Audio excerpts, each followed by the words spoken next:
First is what we call operant conditioning, which means the best way to train, okay, or the way we train dogs. The way we train dogs is split into two main areas, very simply, yeses and nos, okay? Within the yeses and the nos, we have, and the reason I explain this as well is because nowadays it's used a lot to confuse people. So the strapline nowadays is positive reinforcement. Positive reinforcement solves the world, and most, that's all you need with your dog. Go to a wee puppy class or something and you just need positive reinforcement and everything will be okay. And what that is there's an element of truth to that, but surrounded by lots and lots of lies. So positive reinforcement is vital, but positive reinforcement doesn't stop behaviours, it only reinforces behaviours. But the word reinforcement is like the yeses, okay? So we have four main areas that I kind of look at when I'm dealing with a dog, okay?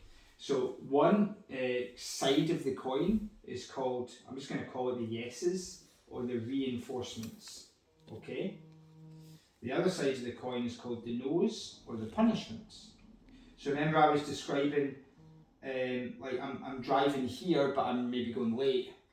So I might be tempted to drive faster on the motorway, and then I go, oh, I'm not, because I'll get a speeding ticket. That would be a punishment, and that is what deters me from going over the speed limit. That's life. That doesn't mean I'm in fear. It doesn't mean I'm afraid. It doesn't. But I go, I know what the rule is, and in a way, actually, when I know the rules and I stay within them, it keeps me safe. So when I applied the rule to the dog at the door, I owe it to the dog to teach them how I want them to drive, what I want them to do, but also when they make a mistake, I need to let them know it's wrong. So we're not always saying yes to the dog or ignoring. There has to be another side, which is we're saying yes or we're saying no, and making it very clear to the dog. And you start that from puppy, from 10 weeks old, 12 weeks old, whenever you get your dog, Hey Cosmo, very good. You're getting this back.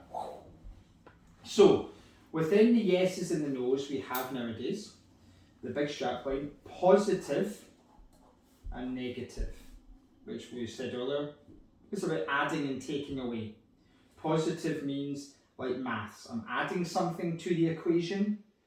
Negative means you're removing something, or the dog is learning how to remove something. So the strapline nowadays is positive reinforcement. So by very definition, positive reinforcement means you're adding something to the dog to let them know it's the right thing to do. Okay, so an example of that, could you think of an example of that could be? If you're adding something to the dog to let them know it was good, what do you give to the dog every day? It's food. Yeah, it's food, treats, cuddles and kisses, playing with a toy. Just what you do most of the time with your dog will come under the positive reinforcement, is where you're adding stuff. Tell them, yeah, good choice, good job. Okay? So an example of that I'm writing down for you is like a treat, so you remember. But in the middle of playing with a toy with him, he starts getting too excited, and he goes to jump on you, because one of the things that he does is he jumps on you and he starts mouthing you too much and clawing at you and just being too high. So what you do generally is what we call a negative punishment. So negative punishment is where you remove yourself from him to stop the behaviour. So you're like, no, I'm turning my back, I'm walking away, okay, I'm removing my hands, I'm not giving you affection when you act like that with me. And negative punishment, it can be very useful. In other words, ignoring can be useful, but only in you have to really know what you're doing. Because a lot of times people ignore the wrong behaviours when they should be addressing the behaviour. It's too extreme. I'll ignore my child coming, the police will ignore me going 31 or 32 in the 30, but they're not going to ignore 50. Mm-hmm. If they just said, I ignore all bad behaviour, then you're going to create a really unbalanced society. Okay? I'm not going to ignore the dog that is trying to run out the door. That's going to create a really unbalanced dog that's going to get squashed by the main road out there. So you have to add something to try and stop the behaviour. You can't just ignore, okay? But also little things like you're teaching the wee man he eats too fast in the food bowl. So 3 things that you've got with him: he eats too fast and wants to pick up everything and eat everything. Number 2 is he needs to be better in his crate, because you said he whines in his crate. And you feel he's just not very comfortable in the crate, or? I think so, yeah. Okay. And number 3 is that he's mouthy and jumpy at you, and other people, I guess, coming in the house and stuff as well. So a classic one that you would do is the dog is eating out the food bowl. You've got him one of these the slow down feeder bowls. So a slow down feeder bowl, like I said, is good. Doesn't really teach the dog anything. Yeah. It's just management. It just makes it harder for him to eat.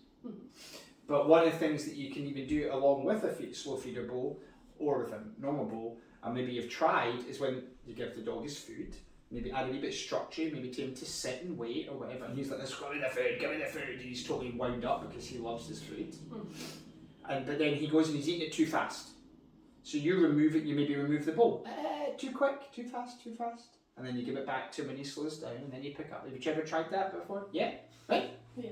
So there's an example for me in theory, that works in theory. Because you're you're not getting your food, you're eating too fast. And then when you slow down, there you go, you can have the food back. Does that make sense? So if anyone rings, just hang them up. Did you have someone ringing there? Yeah, just hang it up. I just ignored it. Yeah. But that is negative punishment. Does that make sense? So you're removing something. You come in the house, he jumps all over you and he's nibbling you. So you go, "I'm removing my affection until you stop." Okay? But right now you need to be doing less of that. Less negative punishment. You need to be adding more to stop a behaviour rather than removing stuff to stop a behaviour. Because if you ignore it, it's going to keep going, hence calling me. Okay? But negative punishment in some scenarios, and when you really know what you're doing, is great. Is really, really good. But in the main, people actually spend too much time ignoring stuff that they should be addressing. I'm not going to ignore my child drawing on the wall. I'm not going to ignore someone stealing my car. The police aren't going to ignore me going 20 miles an hour over the limit. And they're all extreme examples. But generally when you call me, there's extreme things going on. Well, he's biting and he's mouthing and he's eating glass. You're saying, the wee man's eating glass. He'll eat anything. He'll eat anything. He'll eat an electric cable. He'll eat anything. So it's really important that they are almost like he's going 100 miles an hour. And in fact, we need to nip them in the bud. So you're much more beneficial learning how to do positive punishment, which is like me getting a speeding ticket. Positive punishment is adding something to the dog to stop the behaviour.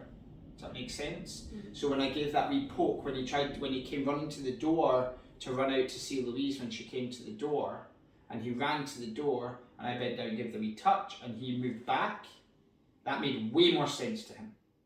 And I could have given that poke and then went, as I said, poopy pants, chocolate, bananas. Doesn't really matter the word, what matters is the way I'm touching. Does that make sense? Yeah. So when he jumps up at you there, a very easy one is to move him off you and give the little poke. And he'll be like, "Whoa." And you'll go, yeah, speeding ticket, mate. Don't jump all over me. You do if you got a boyfriend.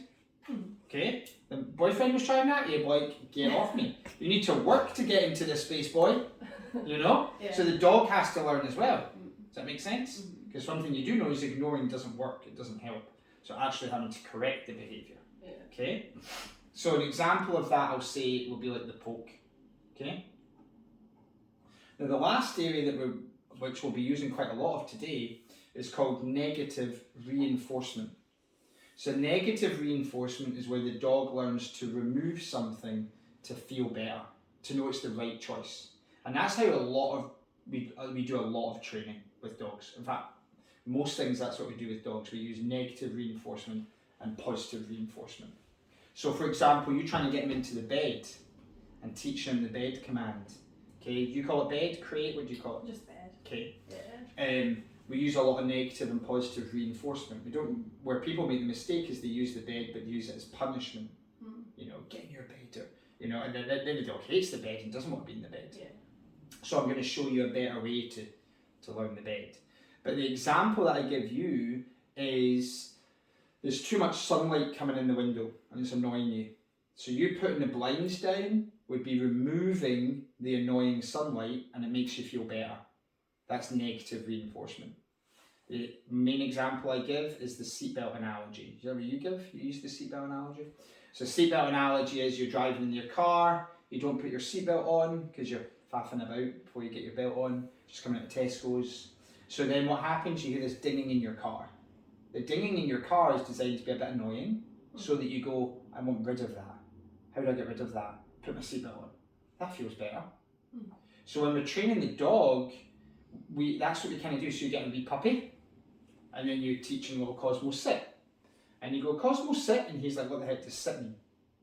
So maybe you push his wee bum down, and his wee bum hits the floor, and you go, good, and you give him a treat. Okay? It's just an everyday way of training a dog. In anything that you're doing, we apply a wee bit of pressure, and then we teach the dog how to remove that pressure. But you are the person that's adding dinging to your dog. And he's going, what are you pushing me for? How do I get rid of that? And then you go, your bum hits the floor, mate, it will go away. And I'll give you a fiver. Yeah. And he learns, okay? So we're going to do a bit of that with the bed training in particular, all right? And that's called negative reinforcement. And that's something you can look at back yourself going forward, okay? Does that make sense? So here what's he trying to do here, do you think? I think they just want to try to get up on the lap. Yeah, and would you not, because dogs don't lie, so he's just kind of saying, like, normally, would you normally be sitting on your knee? What? He sometimes does at night time. Yeah. Really. But this isn't a scenario where that concerns you, is it? Or is it? No, not really. No, it's when he gets too excited and too mouthy with It's you. just the mouthy. Yeah, when he gets mouthy. Okay. Alright, so stop there, please.